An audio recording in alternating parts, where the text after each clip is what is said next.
Night horror और कहानियों के साथ आप सभी का स्वागत है। यह कहानी है एक ऐसी भयानक रात की जहां हर कदम पर डर और सस्पेंस आपका पीछा करेगा। यह कहानी है इकबाल मिर्जा की, एक साधारण इंसान जिसने रमजान की पवित्र रात में एक खौफनाक जिन्न का सामना किया और अपनी आस्था की ताकत से शैतान को हराया। यह सफर है भय, रहस्य और अल्लाह की मेहरबानी का। अगर आपका दिल मजबूत है और आप अल्लाह पर यकीन रखते हैं तो यह कहानी आपके लिए है। मेरे चैनल नाइट हॉरर और कहानियों को सब्सक्राइब करें और साबित करें कि आप डर से नहीं डरते। देखते हैं कौन इस खौफनाक कहानी को सुनकर भी हिम्मत दिखाता है। तैयार हैं? तो चलिए शुरू करते हैं। रमजान का पवित्र महीना था। बनारस की गलियों में इफ्तार की रौनक थी। मस्जिदों से अजान की आवाजें गूंज रही थीं और हवा में खजूर, शरबत और कबाब की खुशबू तैर रही थी। इकबाल मिर्जा, एक नेक दिल इंसान, अल्लाह का सच्चा बंदा, अपनी छोटी सी दुकान बंद कर घर लौट रहा था। इकबाल 5 वक्त की नमाज पढ़ता, रोजा रखता और गरीबों की मदद करता था। उसके साथ उसकी पत्नी नाजिया, 10 साल का बेटा हसन, 6 साल की बेटी आयशा और उसकी बूढ़ी नानी सकीना थीं। इकबाल को अपने चचेरे भाई जावेद की शादी में इलाहाबाद जाना था। ट्रेन की टिकटें नहीं मिलीं और बसें भी भरी थीं। मजबूरी में इकबाल ने फैसला किया कि वो हाईवे पर लिफ्ट मांगेंगे।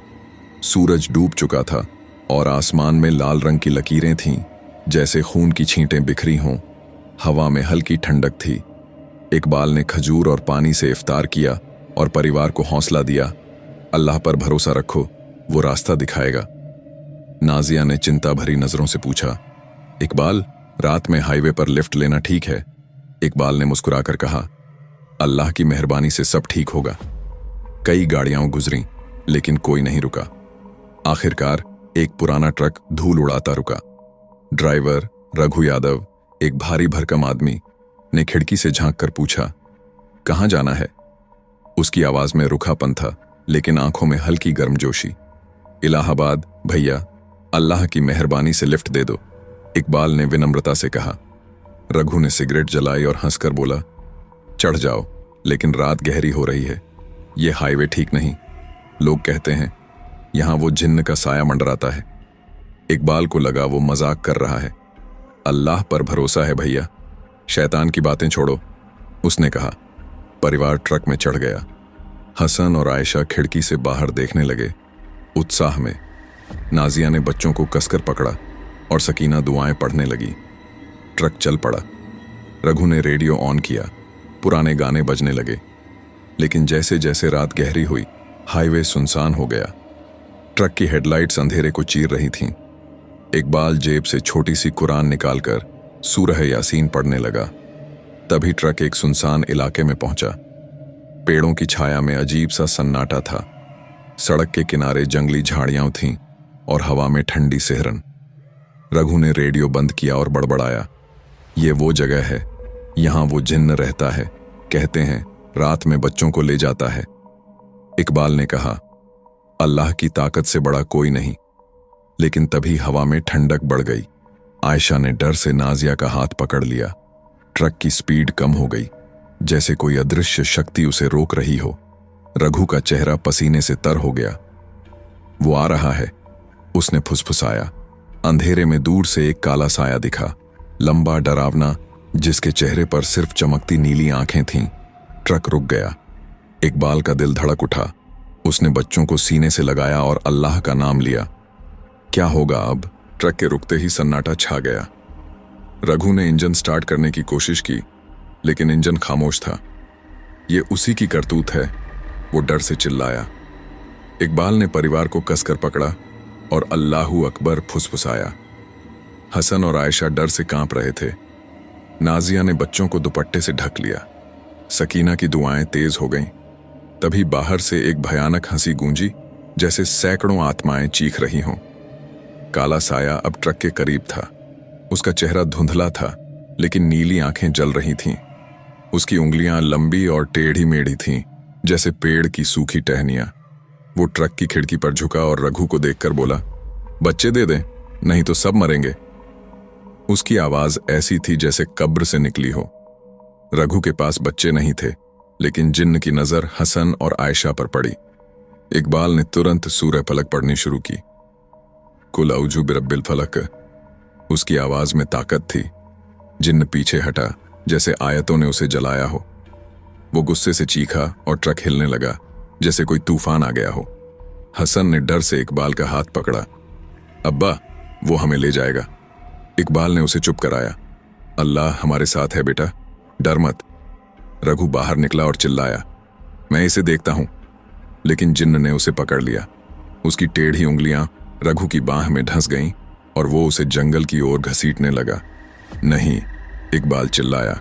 उसने परिवार को ट्रक में छोड़ा और बाहर कूदा। नाजिया ने रोते हुए कहा, इकबाल मत जाओ। लेकिन इकबाल का ईमान उसे रोक नहीं सका।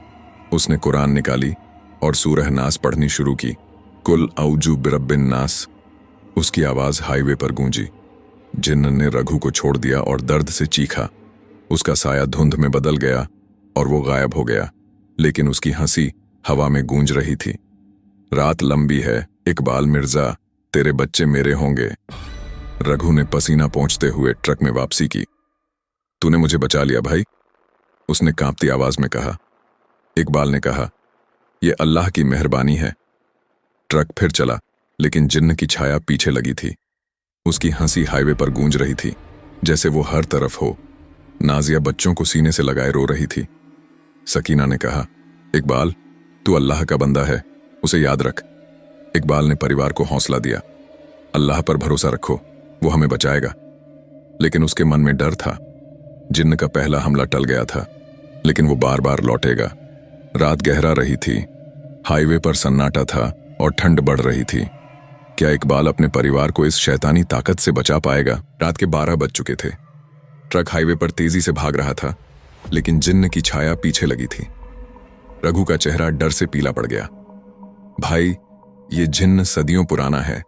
कहते हैं वो एक बदकिस्मत मालिक था जिसने शैतान से सौदा किया, बच्चों की रूहें चुराकर जिंदा रहता है, उसने कांपती आवाज में कहा।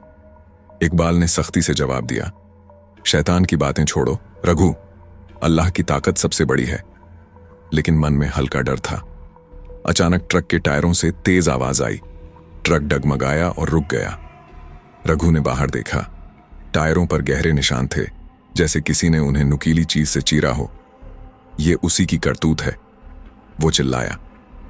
इकबाल ने परिवार को ट्रक में रहने को कहा और बाहर उतरा। हवा में सिहरन थी। पेड़ों के पीछे से जिन्न का काला साया दिखा। उसकी नीली आंखें चमक रही थीं। उसने भयानक आवाज में कहा, इकबाल तेरी नेकी मुझे नहीं रोक सकती।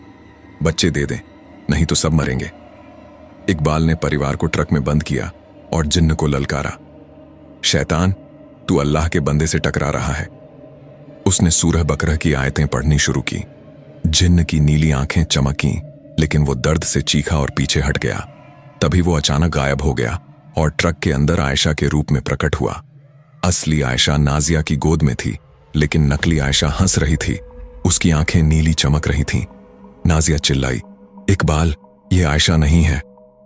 इकबाल ने तेजी से सूरह यासीन पढ़नी शुरू की। नकली आयशा धुंध बनकर गायब हो गई, लेकिन बाहर जिन्न की हंसी गूंज रही थी। रघु ने कांपते हुए टायर बदला। भाई ये हमें जिंदा नहीं छोड़ेगा, वो बड़बड़ाया। इकबाल ने कहा, अल्लाह पर भरोसा रखो। ट्रक फिर चला, लेकिन जिन्न ने रास्ता रोकने की कोशिश की। कभी सड़क पर कोहरा फैलता, कभी पेड़ गिर जाते। हाईवे पर अंधेरा और सस्पेंस गहरा रहा था। क्या इकबाल इस शैतानी ताकत को रोक पाएगा? ट्रक हाईवे पर धीमा पड़ रहा था। रघु ने कांपती आवाज में कहा, इकबाल भाई ईंधन कम हो रहा है, अगला पेट्रोल पंप 20 किलोमीटर दूर है। इकबाल ने जवाब दिया, अल्लाह रास्ता दिखाएगा। लेकिन मन में बेचैनी थी। हसन और आयशा थक कर सो गए थे। नाजिया दुआएं पढ़ रही थी।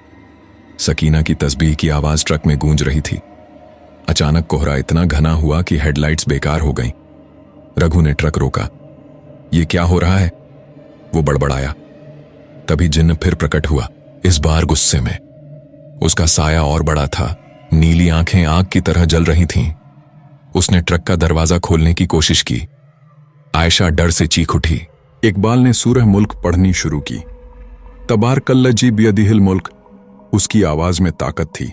जिन्न पीछे हटा, लेकिन उसने बच्चों की आवाज में चीखना शुरू किया, अब्बा, हमें बचा लो। नाजिया ने दरवाजा खोलने की कोशिश की, लेकिन इकबाल ने उसे रोका। ये उसकी चाल है। उसने सूरह रहमान पढ़नी शुरू की। जिन्न की आवाज कमजोर पड़ी, लेकिन वो गायब नहीं हुआ। जिन्न ने ट्रक को हवा में उठाने की कोशिश की। ट्रक डगमगाया। रघु चिल्लाया, ये हमें मार डालेगा। इकबाल ने कहा, अल्लाह का नाम लो। उसने आयतुल कुर्सी पढ़ी। ट्रक धीरे धीरे नीचे आ गया, लेकिन जिन्न ने रघु के रूप में प्रकट होकर इकबाल को धोखा देने की कोशिश की। इकबाल ने समझ लिया और सूरह नास पढ़ी। नकली रघु धुंध बनकर गायब हो गया। रघु ने कहा, हमें मस्जिद ढूंढनी होगी, वहां शैतान का बस नहीं चलेगा।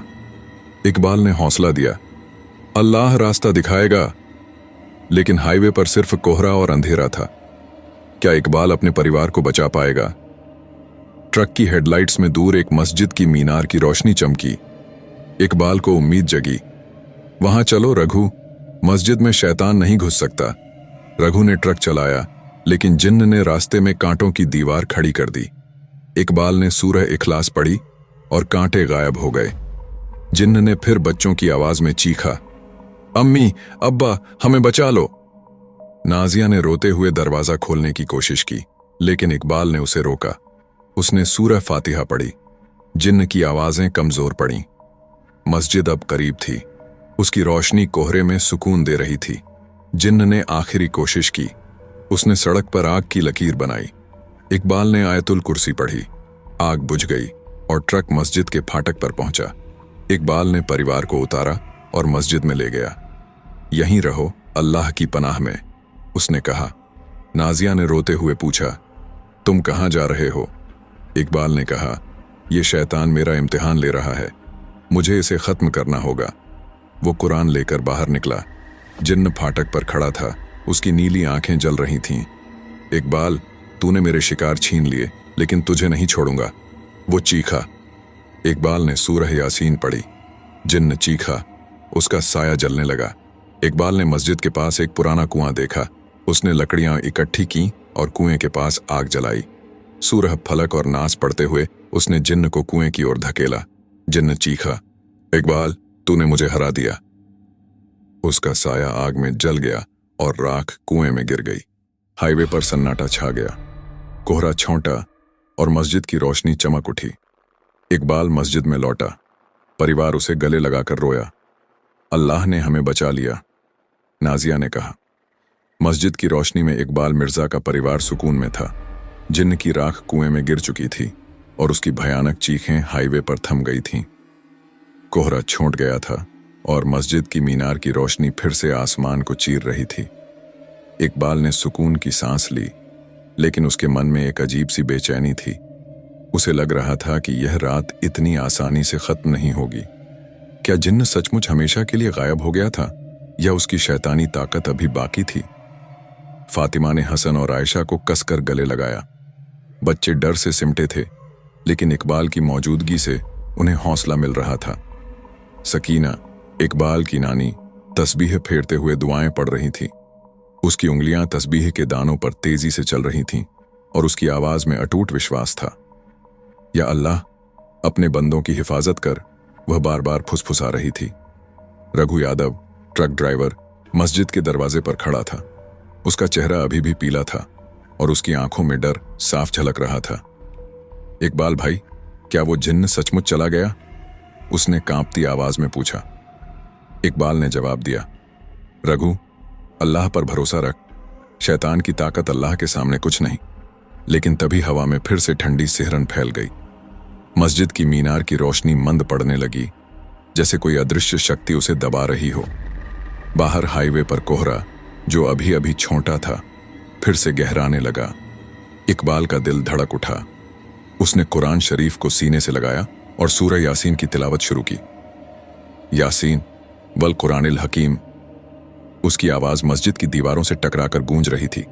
अचानक मस्जिद के बाहर एक भयानक चीख गूंजी, इतनी तेज कि बच्चों ने अपने कान ढक लिए। हसन ने डर से फातिमा का दुपट्टा पकड़ लिया।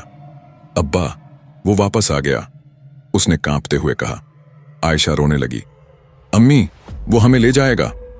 फातिमा ने बच्चों को और कसकर गले लगाया, लेकिन उसकी आंखों में भी डर था। सकीना ने दुआएं तेज कर दी, या अल्लाह, अपने बंदों को इस शैतान से बचा। इकबाल ने बाहर देखा। मस्जिद के फाटक पर एक काला साया उभरा, लेकिन इस बार वो पहले से कहीं ज्यादा डरावना था। जिन्न वापस आ गया था और इस बार वो अकेला नहीं था। उसके साथ दर्जनों काले साए थे, जैसे शैतानी आत्माएं उसकी ताकत को बढ़ा रही हों। उसका चेहरा आधा जला हुआ था, नीली आंखें आग की तरह चमक रही थीं और उसकी टेढ़ी मेढ़ी उंगलियां जमीन को चीर रही थीं। इकबाल मिर्जा, उसने चीख कर कहा, तूने मेरी राख जलाई, लेकिन मैं अमर हूं। तेरे बच्चे मेरे होंगे और तू मेरी आग में जलेगा। उसकी आवाज ऐसी थी जैसे सैकड़ों कब्रें एक साथ खुल गई हों। हवा में सड़ांध की गंध फैल गई, जैसे कब्रिस्तान की मिट्टी उखड़ रही हो। इकबाल ने परिवार को मस्जिद के और गहरे कोने में ले जाया। फातिमा, बच्चों को संभालो, अल्लाह की दुआ में रहो, उसने कहा। फातिमा ने रोते हुए कहा, इकबाल, तू बाहर मत जा, यह शैतान हमें नहीं छोड़ेगा। लेकिन इकबाल का ईमान उसे रोक नहीं सका। उसने कुरान शरीफ उठाई और मस्जिद के बाहर कदम रखा। रघु ने उसे रोकने की कोशिश की। भाई, तू अकेले उससे नहीं जीत सकता। लेकिन इकबाल ने कहा, अल्लाह मेरे साथ है, रघु, डर मत। मस्जिद के फाटक पर जिन्न और उसके काले साए मंडरा रहे थे। हवा में आग की लपटें तैर रही थीं, जैसे जिन्न ने पूरे हाईवे को अपनी शक्ति से घेर लिया हो। इकबाल ने सूरह बकरह की आयतें पढ़नी शुरू की। अल्लाहु ला इलाहा इल्ला हुवल हय्युल कय्यूम। उसकी आवाज मस्जिद की दीवारों से टकराकर गूंजी। जिन्न चीखा और उसके काले साए कमजोर पड़ने लगे, लेकिन जिन्न ने हार नहीं मानी। उसने मस्जिद की ओर आग की लपटें भेजीं। लपटें फाटक तक पहुंची, लेकिन मस्जिद की पवित्रता ने उन्हें रोक दिया। इकबाल ने देखा कि कुआं, जहां जिन्न की राख गिरी थी, अब भी जल रहा था। उसे एक आखिरी तरकीब सूझी। उसने मस्जिद के पास बिखरी लकड़ियां और कुछ पुराने कपड़े इकट्ठे किए। उसने कुएं के पास आग को और भड़काया, जो अब आसमान छू रही थी। जिन्न ने चीखते हुए इकबाल की ओर झपट्टा मारा।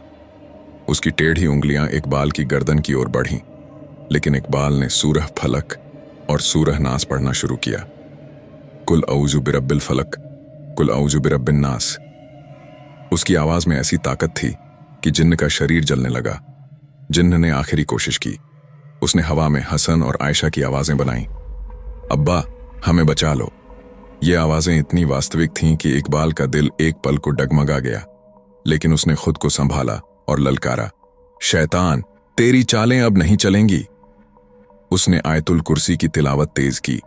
जिन्न कुएं के किनारे तक पहुंचा। उसका शरीर आग में लिपट गया। उसकी चीखें इतनी तेज थीं कि हाईवे कांप उठा। आखिरकार वो आग में पूरी तरह जल गया। उसकी राख हवा में उड़ गई और काले साए चीखते हुए गायब हो गए। हाईवे पर सन्नाटा छा गया।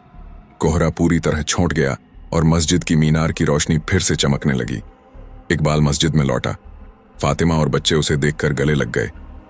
आंसुओं से रोते हुए सकीना ने कहा, बेटा, अल्लाह ने तुझे ताकत दी। तूने शैतान को हमेशा के लिए खत्म कर दिया।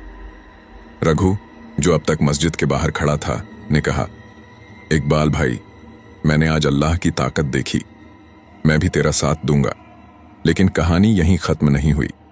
जैसे ही इकबाल ने परिवार को शांत किया, मस्जिद के बाहर हवा में एक अजीब सी गंध फैली। यह गंध राख और सड़ांत की थी, जैसे कुआं अभी भी जिन्न की मौजूदगी को थामे हुए हों। इकबाल ने कुरान शरीफ को सीने से लगाया और बाहर देखा। कुएं से एक हल्का सा धुआं उठ रहा था और उसमें से एक फुसफुसाहट सुनाई दी। इकबाल, मैं अभी जिंदा हूं। यह जिन्न की आवाज थी, लेकिन अब बहुत कमजोर। इकबाल का दिल धड़क उठा। उसने समझ लिया कि जिन्न की शक्ति पूरी तरह खत्म नहीं हुई थी। उसने मस्जिद के इमाम को बुलाया, जो रात की नमाज के लिए आ चुके थे। इकबाल ने उन्हें सारी बात बताई। इमाम ने कहा, बेटा, शैतान की ताकत को पूरी तरह खत्म करने के लिए कुएं को पवित्र करना होगा। उन्होंने मस्जिद से जमजम का पानी मंगवाया और कुरान की आयतें पढ़ते हुए उसे कुएं में डाला। जैसे ही पानी कुएं में गिरा, एक भयानक चीख गूंजी और कुआं धुंध से भर गया। फिर सब शांत हो गया। सुबह हो गई थी। रमजान की फज्र की अजान मस्जिद से गूंजी। इकबाल ने परिवार के साथ नमाज पढ़ी।